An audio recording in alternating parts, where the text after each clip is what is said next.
एपिसोडमध्ये आपण बघणार आहोत चंचलतेबरोबर आपण कसं डील करूयात, मुलांचा मेंदू विकसित करायला कुठल्या ॲक्टिव्हिटीज करू शकतो. तर सगळ्यात पहिले लहान मुलांचा वयोगट आपण पाहिला, साधारणतः 3 ते 5 हा वयोगट. तर त्यांना सॉर्टिंग ॲक्टिव्हिटीजने खूप मदत होते, ज्याच्यासाठी त्यांना एका ठिकाणी लक्ष केंद्रित करावं लागतं, अटेन्शन द्यावं लागतं.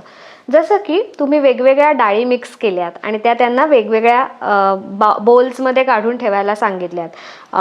मसूर डाळ वेगळी, हरभरा डाळ वेगळी, असं थोडं थोडं सॉर्टिंग करणं. किंवा भांडी रोज आपण घरात घासलेली असतात, तर ती आवरताना त्यांना जर सॉर्टिंग करायला दिलं, ताटल्या वेगळ्या, वाट्या वेगळ्या, चमचे वेगळे, for them it is really interesting. A sense of independence also comes आणि अटेन्शन आणि फोकस करायला पण मदत होते. अगदी सगळे स्केच पेन मिक्स करून सुद्धा रंगाने वेगवेगळे करायला तुम्ही त्यांना सांगू शकता. ही सिम्पल सॉर्टिंग ॲक्टिव्हिटी लहान मुलांबरोबर आहे. याशिवाय कुठल्या ॲक्टिव्हिटीज करू शकतो हे आपण नेक्स्ट एपिसोडमध्ये पाहूयात. Thank you so much for watching.